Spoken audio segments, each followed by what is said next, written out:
ಅಮೆರಿಕದಲ್ಲಿ ಕರ್ನಾಟಕ ವ್ಯಕ್ತಿಯ ಶಿರಚ್ಛೇದ. ಕೊನೆಗೂ ಮೌನ ಮುರಿದ ಡೊನಾಲ್ಡ್ ಟ್ರಂಪ್. ಅಕ್ರಮ ವಲಸಿಗರ ವಿರುದ್ಧ ಮತ್ತೊಂದು ಸಮರ.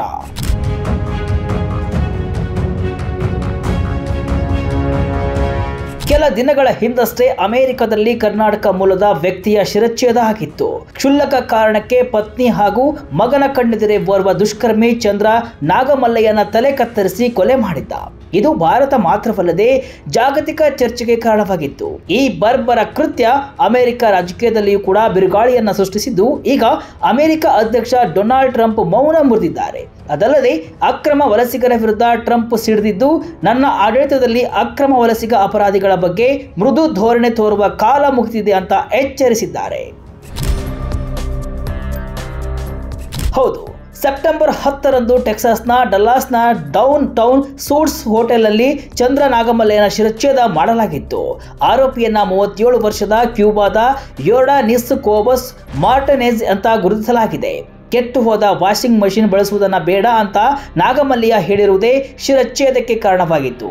ಈ ಘಟನೆ ಬಗ್ಗೆ ಅಧ್ಯಕ್ಷ ಡೊನಾಲ್ಡ್ ಟ್ರಂಪ್ ತಮ್ಮ ಟ್ರೂತ್ ಸೋಷಿಯಲ್ ಖಾತೆಯಲ್ಲಿ ತೀವ್ರ ಆಕ್ರೋಶವನ್ನು ವ್ಯಕ್ತಪಡಿಸಿದ್ದಾರೆ. ನಮ್ಮ ದೇಶದಲ್ಲಿ ಇರಲೇಬಾರದಿದ್ದ ಕ್ಯೂಬಾದ ಅಕ್ರಮ ವಲಸಿಗರಿಂದ ಡಲ್ಲಾಸ್ನ ಗೌರವಾನ್ವಿತ ವ್ಯಕ್ತಿ ಚಂದ್ರ ನಾಗಮಲ್ಲಯ್ಯ ಅವರ ಶಿರಚ್ಛೇದ ನಡೆದಿದೆ ಅಂತ ಗುಡುಗಿದ್ದಾರೆ. ಕ್ಯೂಬಾದ ಅಪರಾಧಿ ಮೇಲೆ ಇದ್ದವು ಹಲವು ಕೇಸ್. ಶಿರಚ್ಛೇದಕ್ಕೆ ಜೋ ಬೈಡನ್ ಕಾರಣ ಎಂದ ಟ್ರಂಪ್.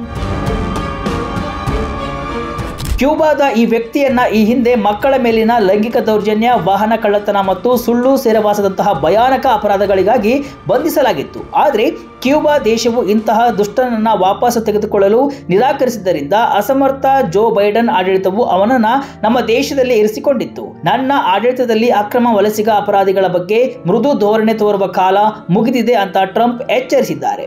ಅಮೆರಿಕದ ಗೃಹ ಭದ್ರತಾ ಇಲಾಖೆ ಕೂಡ ಆರೋಪಿ ಕೋಬಸ್ ಮಾರ್ಟಿನೆಜ್ನನ್ನ ಜೋ ಬೈಡನ್ ಆಡಳಿತದ ಅವಧಿಯಲ್ಲಿ ಬಿಡುಗಡೆ ಮಾಡಲಾಗಿತ್ತು ಎಂಬುದನ್ನು ಖಚಿತಪಡಿಸಿದೆ. ಸೆಪ್ಟೆಂಬರ್ 10ರಂದು ಡಲ್ಲಾಸ್ನಲ್ಲಿ ಏನಾಗಿತ್ತು? ಒಂದು ಮಾತು ತಲೆ ಕತ್ತರಿಸಲು ಕಾರಣ ಆಗಿದ್ದೇಗೆ?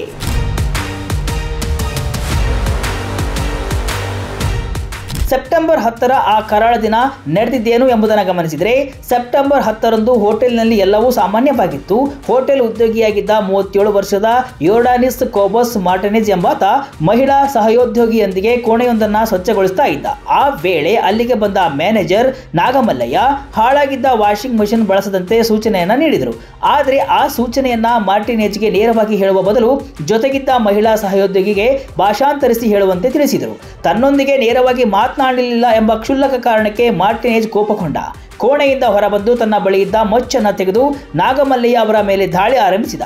ಪ್ರಾಣ ಉಳಿಸಿಕೊಳ್ಳಲು ನಾಗಮಲ್ಲಯ್ಯ ಹೋಟೆಲ್ ಪಾರ್ಕಿಂಗ್ ಲಾಟ್ನಲ್ಲಿ ಕಿರ್ಚುತ್ತಾ ಓಡಿದರು. ಇದನ್ನು ನೋಡಿದ ಅವರ ಪತ್ನಿ ಮತ್ತು ಮಗ ತಡೆಯಲು ಪ್ರಯತ್ನಿಸಿದ್ರು. ಅವರ ಪ್ರಯತ್ನ ವಿಫಲವಾಯಿತು. ನಾಗಮಲ್ಲಯ್ಯ ಅವರನ್ನು ಅಟ್ಟಾಡಿಸಿ ಕೆಳಗೆ ಬೀಳಿಸಿದ ಮಾರ್ಟಿನೆಜ್ ಅವರ ಶಿರಚ್ಛೇದವಾಗುವವರೆಗೂ ಮಚ್ಚಿನಿಂದ ಕೊಚ್ಚಿ ಕೊಂದಿದ್ದಾನೆ. ಬಳಿಕ ಕತ್ತರಿಸಿದ ತಲೆಯನ್ನ ಕಾಲಿನಿಂದ ಒದ್ದು ನಂತರ ಅದನ್ನು ಕಸದ ತೊಟ್ಟಿಗೆ ಎಸೆದು ರಾಕ್ಷಸಿ ವಿಕೃತಿ ಮೆರೆದಿದ್ದ. ಶಿರಚ್ಛೇದವಾದ ಚಂದ್ರ ನಾಗಮಲ್ಲಯ್ಯ ಯಾರು? 2018ರಲ್ಲಿ ಅಮೆರಿಕಕ್ಕೆ ತೆರಳಿದ್ದ ಬಾಬ್ ಹತ್ಯೆ. ಇನ್ನು ಯಾರು ಈ ಚಂದ್ರಮೌಳಿ ನಾಗಮಲ್ಲಯ್ಯ ಎಂಬುದನ್ನು ಗಮನಿಸಿದರೆ, 50 ವರ್ಷದ ಚಂದ್ರಮೌಳಿ ನಾಗಮಲ್ಲಯ್ಯ ಮೂಲತಃ ಕರ್ನಾಟಕದವರಾದ ಇವರು ಬೆಂಗಳೂರಿನ ಇಂದಿರಾನಗರ, ಕೇಂಬ್ರಿಡ್ಜ್ ಶಾಲೆ ಮತ್ತು ಬಸವನಗುಡಿಯ ನ್ಯಾಷನಲ್ ಕಾಲೇಜಿನಲ್ಲಿ ವಿದ್ಯಾಭ್ಯಾಸವನ್ನ ಮಾಡಿದ್ರು. ಉತ್ತಮ ಭವಿಷ್ಯದ ಕನಸು ಹೊತ್ತು 2018ರಲ್ಲಿ ಅಮೆರಿಕಕ್ಕೆ ತೆರಳಿದ್ದ ಇವರು ಡಲ್ಲಾಸ್ ನಗರದ ಡೌನ್ ಟೌನ್ ಸೂಟ್ಸ್ ಹೋಟೆಲ್ನಲ್ಲಿ ಕಳೆದ 5 ವರ್ಷಗಳಿಂದ ಮ್ಯಾನೇಜರ್ ಆಗಿ ಕೆಲಸವನ್ನ ಮಾಡ್ತಾ ಇದ್ರು. ಸ್ನೇಹಿತರು ಮತ್ತು ಕುಟುಂಬಸ್ಥರ ವಲಯದಲ್ಲಿ ಬಾಬ್ ಎಂದೇ ಚಿರಪರಿಚಿತರಾಗಿದ್ದರು. ಇವರ ಪತ್ನಿ ನಿಶಾ ಮತ್ತು ಕಾಲೇಜಿಗೆ ಸೇರಲು ಸಿದ್ಧತೆಯನ್ನು ನಡೆಸ್ತಾ ಇದ್ದ 18 ವರ್ಷದ ಮಗ ಗೌರವ್ ಅವರೊಂದಿಗೆ ವಾಸವಾಗಿದ್ದರು. ತಂದೆಯ ಕೆಲಸದಿಂದ ಪ್ರೇರಿತನಾಗಿದ್ದ ಗೌರವ್ ಹಾಸ್ಪಿಟಾಲಿಟಿ ಮ್ಯಾನೇಜ್ಮೆಂಟ್ ಓದುವ ಕನಸನ್ನು ಕಂಡಿದ್ದ. ಆದರೆ ಈಗ ತಂದೆಯನ್ನ ಕಳೆದುಕೊಂಡಿದ್ದಾನೆ. ಒಟ್ಟಿನಲ್ಲಿ ಚಂದ್ರ ನಾಗಮಲ್ಲಯ್ಯ ಅವರ ಈ ಭೀಕರ ಹತ್ಯೆ ಕೇವಲ ಒಂದು ಅಪರಾಧವಾಗಿ ಅಮೆರಿಕದಲ್ಲಿ ಉಳಿದಿಲ್ಲ, ಬದಲಿಗೆ ಅಮೆರಿಕ ವಲಸೆ ನೀತಿಯ ಕುರಿತು ದೊಡ್ಡ ರಾಜಕೀಯ ಚರ್ಚೆಯನ್ನ ಕೂಡ ಸೃಷ್ಟಿಸಿದೆ. ಈ ಘಟನೆಯನ್ನ ಮುಂದಿಟ್ಟುಕೊಂಡು ಟ್ರಂಪ್ ಅವರು ತಮ್ಮ ಆಡಳಿತದಲ್ಲಿ ಗಡಿ ಭದ್ರತೆ ಮತ್ತು ಅಕ್ರಮ ವಲಸಿಗರ ವಿರುದ್ಧ ಮತ್ತಷ್ಟು ಕಠಿಣ ಕಾನೂನು ಜಾರಿಗೆ ತರುತ್ತೇನೆ ಅಂತ ಹೇಳಿದ್ದಾರೆ. ಅಪರಾಧಿಗೆ ಕಠಿಣ ಶಿಕ್ಷೆ ವಿಧಿಸದೆ ಬಿಡುವುದಿಲ್ಲ ಅಂತ ಸ್ಪಷ್ಟಪಡಿಸಿದ್ದಾರೆ.